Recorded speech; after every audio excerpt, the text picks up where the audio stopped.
Hello प्यारे बच्चों, आप लोग कैसे हैं। हाँ प्यारे बच्चों, आज आप लोगों को हमारे YouTube channel JSCL coaching centre पर बहुत बहुत स्वागत है। चलिए, आज इससे पहले हम वीडियो नंबर जो आपको 11 दिए थे वो था वैद्युत फ्लक्स। तो वैद्युत फ्लक्स क्या है, उसकी बीमा और उसका सूत्र मैंने सारा ड्राइव कर दिया था। तो वैद्युत फ्लक्स के बाद जो अगली आपकी हेडिंग पड़ेगी वो गॉस की प्रमेय क्या है। तो गॉस की प्रमेय हम पढ़ेंगे। तो गॉस की प्रमेय पढ़ने से पहले गॉस एक वैज्ञानिक थे, इन्हीं के नाम पे जो थ्योरम निकल के आई उसे हम लोग क्या कहते हैं, गॉस की प्रमेय। तो अब इनके बारे में हम जानेंगे। क्या इन्होंने कहा, किसी गॉस के नियम के अनुसार लिखेंगे, इस नियम के अनुसार या गॉस के नियम के अनुसार या इस नियम के अनुसार, इस नियम के अनुसार। किस नियम के अनुसार, गॉस की प्रमेय के नियम के अनुसार। इस नियम के अनुसार लिखेंगे, किसी बंद पृष्ठ से, किसी बंद पृष्ठ से गुजरने वाला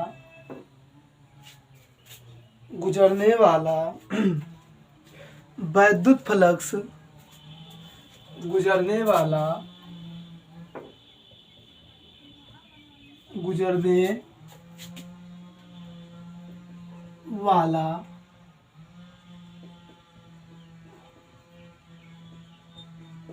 वैद्युत फ्लक्स फाई ई, वैद्युत फ्लक्स फाई ई उस पृष्ठ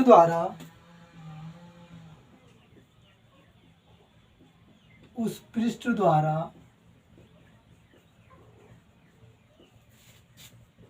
परिबद्ध कुल आवेश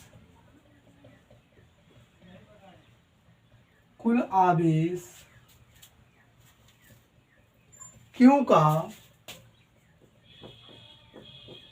कुल आवेश क्यों का 1/ε0 गुना होता है।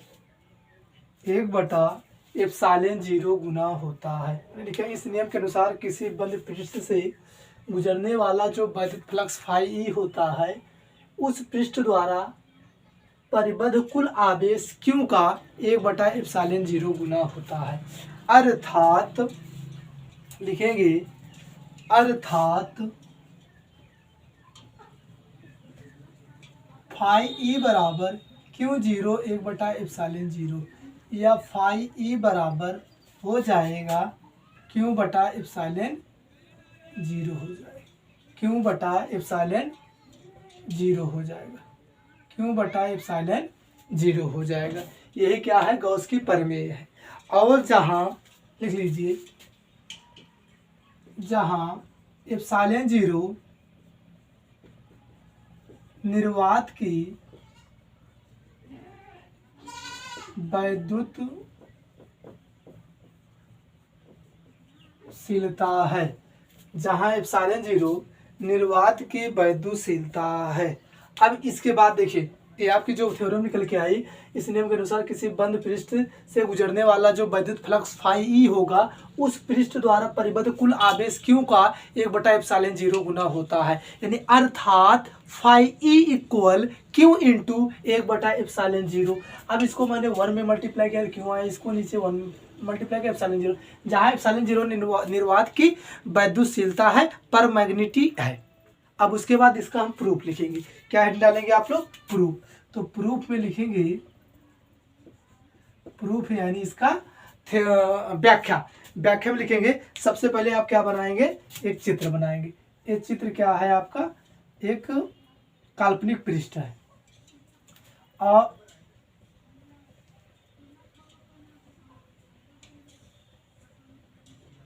काल्पनिक पृष्ठ है, ये इसकी दूरी है, और जो यहाँ डी ओमेगा क्या बनेगा, डी ओमेगा बनेगा, और ए बिंदु क्या है, ओ है, और प्लस क्यू आवेश है, इसके बीच की दूरी क्या है, स्मॉल आर है।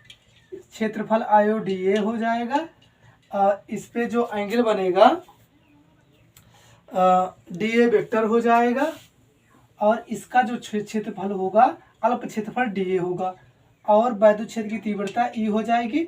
इसके बीच का एंगल कितना बनेगा, डी थीटा बनेगा, थीटा बनेगा। देखिए कोई एक पृष्ठ है और यहाँ पे मुझे निकालना है डी ओमेगा घनकोण। डी ओमेगा घनकोण क्या है, डी ओमेगा है एक जो ओ बिंदु से आर दूरी पर एक लघु अवयव डी ए है जो वैद्युत क्षेत्र और डी ए वेक्टर के बीच का कोण कितना बना रहा है, थीटा बना रहा है।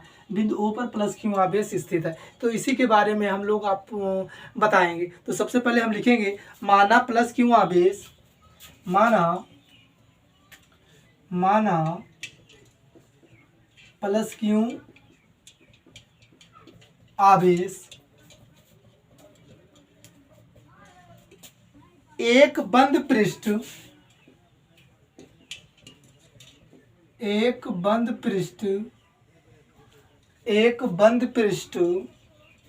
के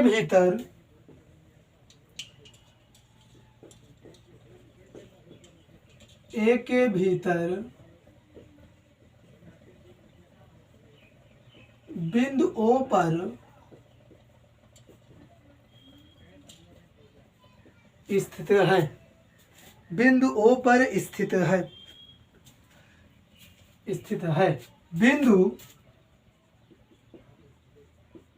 बिंदु ओ से आर मीटर की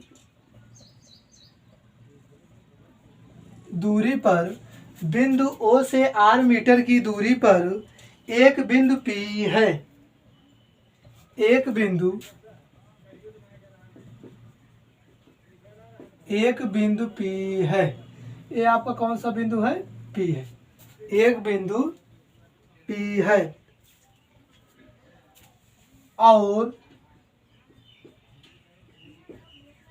बिंदु P के चारों ओर एक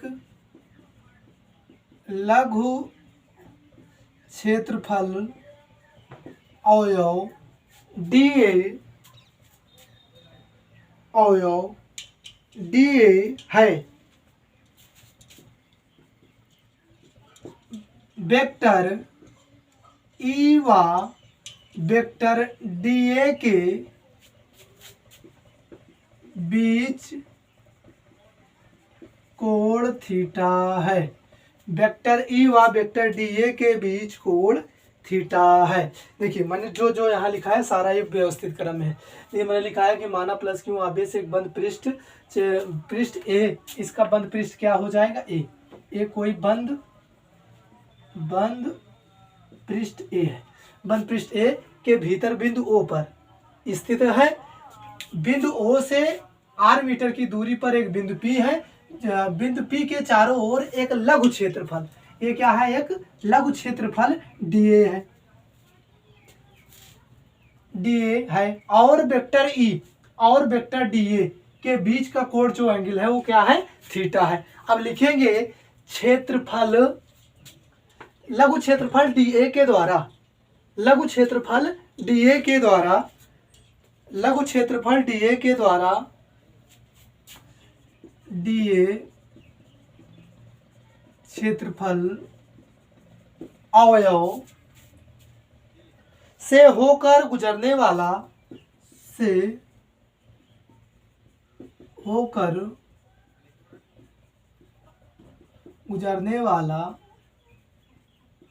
वैद्युत फ्लक्स, चूंकि डीए यानी लघु क्षेत्रफल डीए अवयव से होकर गुजरने वाला वैद्युत फ्लक्स डी फाई इक्वल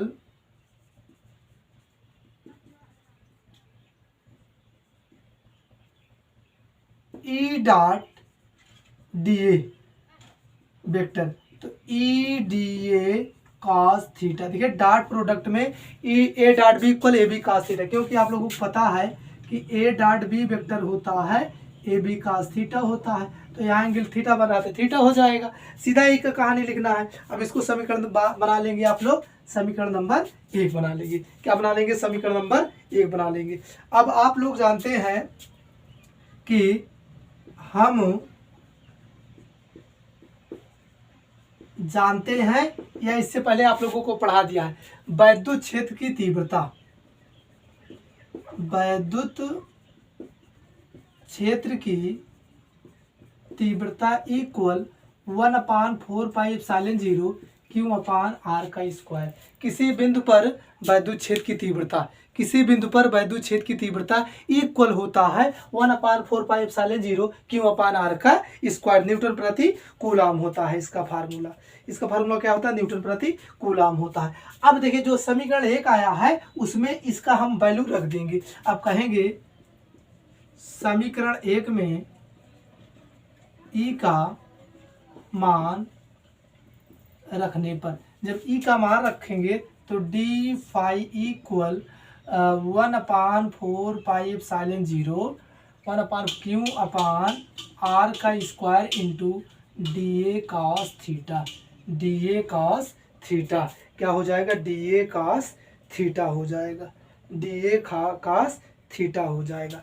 अब देखिए यहाँ देखिए क्या करेंगे, हम यही करेंगे कि अब डी फाई ई बराबर Q/4πε0 और D A cos theta upon R का स्क्वायर, एक ब्रैकेट में कर लिए। देखिए यहाँ समझने की कोशिश कीजिए, Q/4πε0 एक में कर लिया, D A cos theta upon R का स्क्वायर एक ब्रैकेट में कर लिए, डी फाई इक्वल आ गया, डी फाई इक्वल आ गया, डी फाई इक्वल आ गया।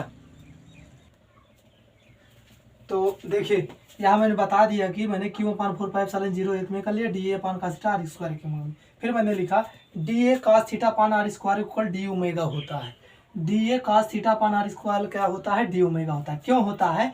क्षेत्रफल अवयव डी ए, ये जो लघु क्षेत्रफल अवयव डी ए के द्वारा बिंदु ओ पर जो आंतरिक घन कोण बनता है उसे हम लोग क्या कहते हैं? D omega. D omega equal होता है, डी ओमेगा इक्वल होता है D A cos theta upon R का स्क्वायर। तो अब जहां D A cos theta upon R का स्क्वायर है वहां हम क्या रख देंगे? डी ओमेगा रख देंगे। तो डी फाई इक्वल आ जाएगा, डी फाई इक्वल आ जाएगा Q/4πε0, उसके बाद क्या आ जाएगा? डी ओमेगा आ जाएगा। क्या आगे निकल के आ जाएगा? डी ओमेगा आ गया। अब जो ए डी ओमेगा आया इसको आप समीकरण नंबर क्या बना लेंगे? 2 बना लेंगे। ऐसे रहने दीजिए, इसको आप ऐसे रहने दीजिए। अब हमारे यहाँ स्थान तो नहीं है, अब आगे हम लिखेंगे, इसको हम मिटा देते हैं। आप लोगों को अच्छे से समझ में आ गया होगा, मुझे आशा है कि आप लोग को समझ में आ रहा होगा। तो इसको हटा देंगे, हटाने के पश्चात देखिए क्या आ जाएगा। आ जाएगा, लिखेंगे आप लोग कि संपूर्ण पृष्ठ ए से, संपूर्ण पृष्ठ ए से होकर संपूर्ण पृष्ठ ए से, संपूर्ण पृष्ठ ए से बाहर की ओर निकलने वाला वैद्युत फ्लक्स फाई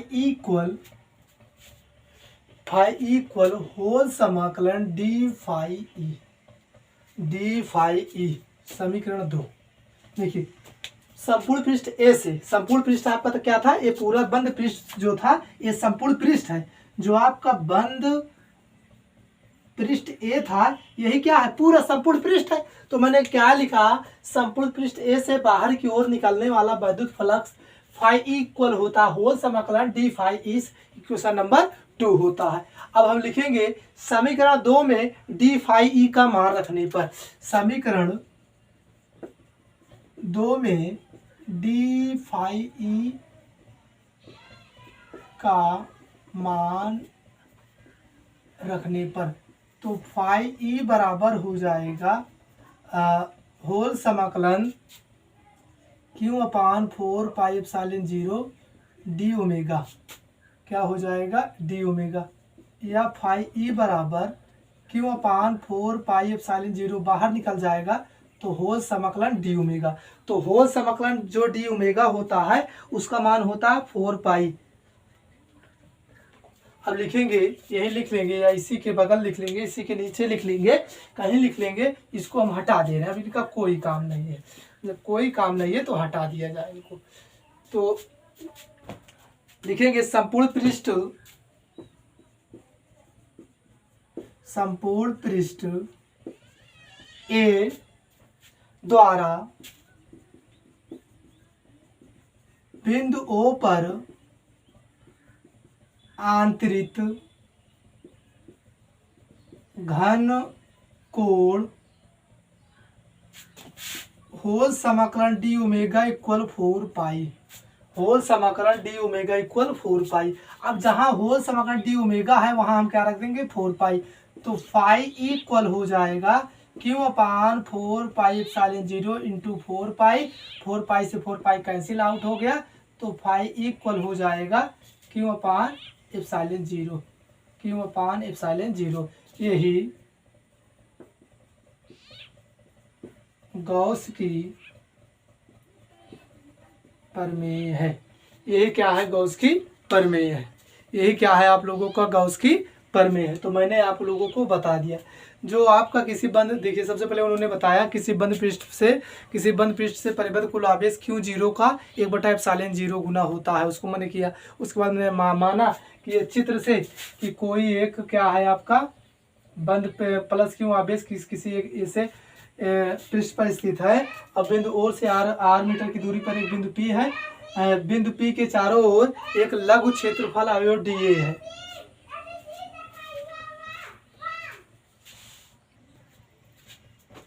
यही गॉस की प्रमेय है। तो इसके बाद जो अगली डिफिनीशन है, विभिन्न प्रकार के आवेश का घनत्व। अब आवेश का घनत्व पढ़ लेते हैं। विभिन्न प्रकार के आवेश का घनत्व, तो हेडिंग डालेंगे आप लोग विभिन्न प्रकार के आवेश का घनत्व डालेंगे। तो हेडिंग डालेंगे विभिन्न प्रकार के आवेश का घनत्व डालेंगे, विभिन्न प्रकार के आवेश का घनत्व डालेंगे। तो हेडिंग डालेंगे यहाँ आवेश घनत्व 3 प्रकार के होते हैं। विभिन्न प्रकार के आवेश घनत्व, विभिन्न प्रकार के आवेश घनत्व यह आवेश घनत्व 3 प्रकार के होते हैं। नंबर 1 रेखीय आवेश घनत्व। रेखीय आवेश घनत्व क्या होगा? रेखीय आवेश घनत्व। तो रेखीय आवेश घनत्व क्या है, इसको आप डिफाइन करेंगे। किसी चालक तार की एकाक लंबाई पर किसी चालक तार की एकांक लंबाई पर किसी चालक तार की एकांक लंबाई पर वितरित आवेश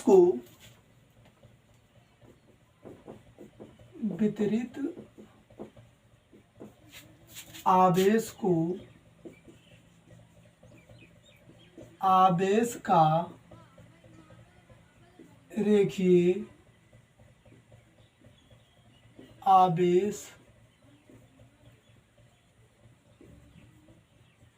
घनत्व कहते हैं। रेखीय आवेश घनत्व कहते हैं। इसे लैम्डा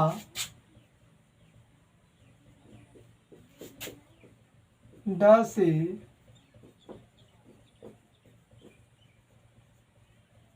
व्यक्त करते हैं। इसे लैम्डा से व्यक्त करते हैं। अब लिखेंगे, माना यदि किसी चालक तार की लंबाई L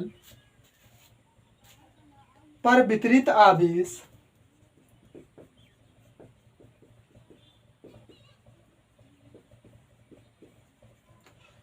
आवेश Q 0 हो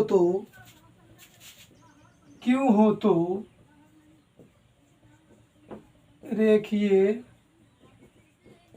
आवेश घनत्व लैम्डा इक्वल Q अपान L। इसका मात्रक लिख देते हैं। मात्रक Q का मात्रक कूलाम और लंबाई का मात्रक मीटर, कूलाम प्रति मीटर। अब बीमा यही लिख देते हैं। कूलाम का बीमा क्या होता है? Q बराबर IT, तो AT बीमा हो जाएगा। और मीटर बीमा L, तो यहाँ हो जाएगा L इनवर्स। देखिए AT यहाँ निकला, यहाँ से L इनवर्स हो जाएगा। इसका सही रूप होगा L इनवर्स AT। इसका जो बीमा होगा L इनवर्स AT हो जाएगा।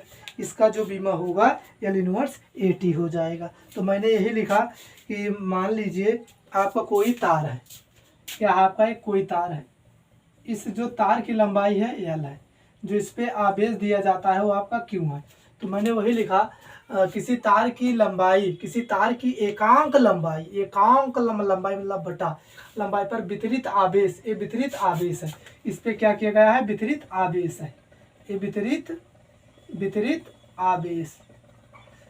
आवेश का रेखीय वितरित आवेश को आवेश का रेखीय आवेश घनत्व कहते हैं। वितरित आवेश का रेखीय आवेश घनत्व कहते हैं। इसे लैम्डा से व्यक्त करते हैं। तो फिर मैंने लिखा, माना यदि किसी चालक तार की लंबाई L पर वितरित आवेश Q हो तो रेखीय आवेश घनत्व लैम्डा बराबर Q अपान L हो जाएगा। जो इसका मात्रक निकलेगा, आवेश का मात्रक होता है कूलाम, लंबाई का मात्रक होता है मीटर, तो कूलाम प्रति मीटर। जो इसका बीमा होगा, आवेश का बीमा होगा AT, लंबाई का बीमा होगा L, तो L ऊपर जाएगा इनवर्स हो जाएगा, तो L इनवर्स AT हो जाएगा। इसका बीमा हो जाएगा। तो अगली जो प्रोसेस है हम पढ़ेंगे आवेश का पृष्ठ घनत्व।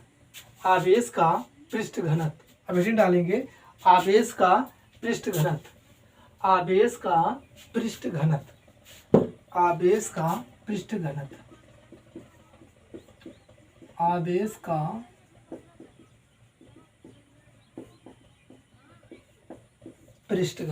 तो आवेश का पृष्ठ घनत्व क्या है? लिखेंगे किसी चालक के एकांक पृष्ठ पर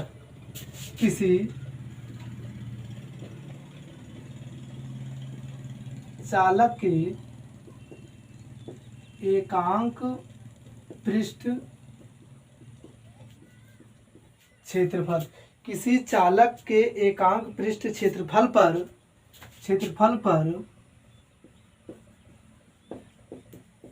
वितरित आवेश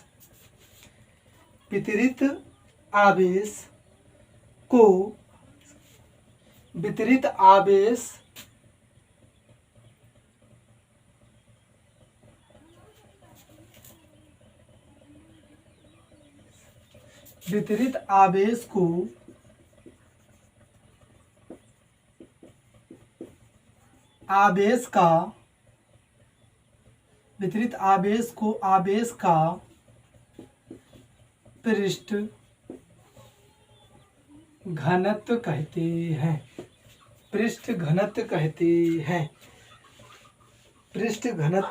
हैं। इसे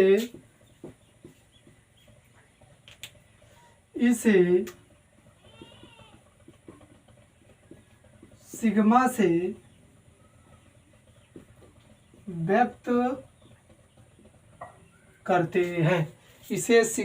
व्यक्त करते हैं। मान लीजिए कोई है आपका चालक है। जो चालक है, किसी चालक के एकांक पृष्ठ क्षेत्रफल पर वितरित आवेश, तो इस पे क्या है? वितरित आवेश है। ये क्या है? वितरित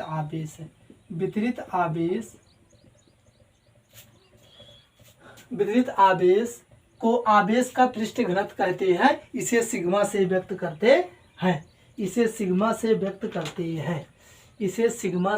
करते हैं। जो क्षेत्रफल है वो आपका क्या है? A है। एकांक पृष्ठ का क्षेत्रफल क्या है? आपका A है। तो लिखेंगे, माना यदि किसी चालक के पृष्ठ क्षेत्रफल माना यदि किसी चालक के पृष्ठ क्षेत्रफल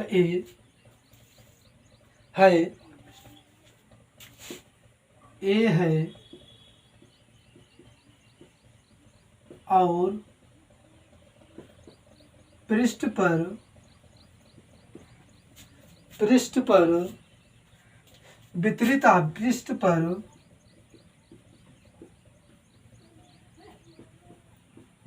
आवेश क्यों है तो वितरित आवेश क्यों है तो आवेश का पृष्ठ घनत्व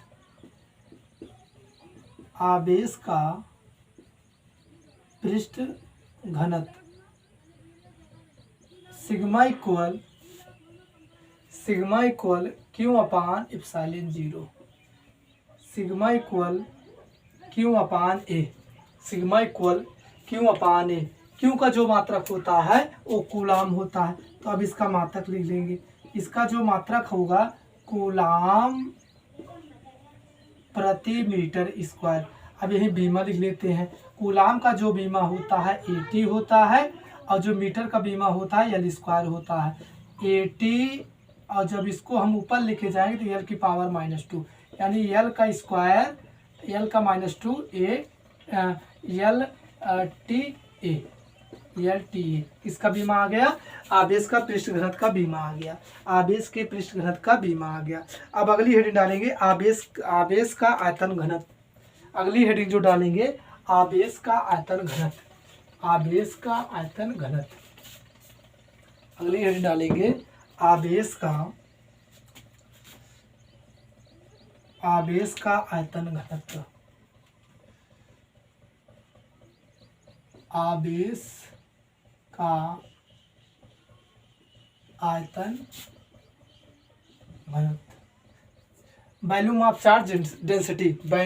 चार्ज डेंसिटी। तो अब इसमें लिखेंगे किसी चालक के एकांक आयतन में किसी चालक के एकांक आयतन में वितरित आवेश को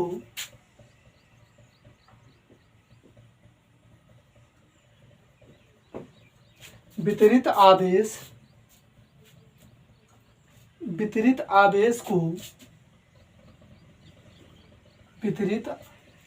आवेश को आवेश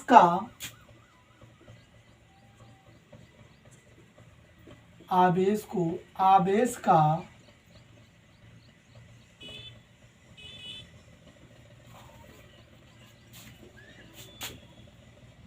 घनत्व कहते हैं।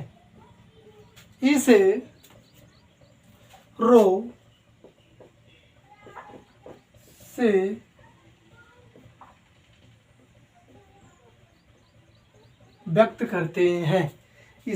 से व्यक्त करते हैं। तो रो बराबर क्यू अपान भी। तो इसका जो मात्रक होगा कूलाम वॉल्यूम का मात्रक क्या होता है? मीटर क्यूब होता है। और इसका बीमा जो निकल के आएगा जिसका बीमा निकल के आएगा कूलाम का बीमा 80 हो जाएगा और मीटर का बीमा L क्यूब हो जाएगा। तो क्या हो जाएगा 80 L का क्यूब। और इसको शुद्ध लिखेंगे L पहले लिखा जाता है उसके बाद T लास्ट में A। तो L का क्यूब TA आ गया। ये किसका बीमा आ गया? आवेश का आयतन घनत्व आ गया। तो प्यारे बच्चों मैं आप लोगों के लिए बहुत मेहनत कर रहा हूं। तो आप लोग थोड़ा आप लोग जो बच्चे इससे वंचित हैं तो उनके पास शेयर करिए, सब्सक्राइब करिए और लाइक करिए ताकि मेरा हौसला बुलंद हो, मैं आप लोगों के सामने और वीडियो प्रस्तुत कर सकूं। तो आप लोगों से यही आशा है कि आप लोग ZSL कोचिंग सेंटर को आगे बढ़ाएं। जय हिंद, जय भारत। Thank you.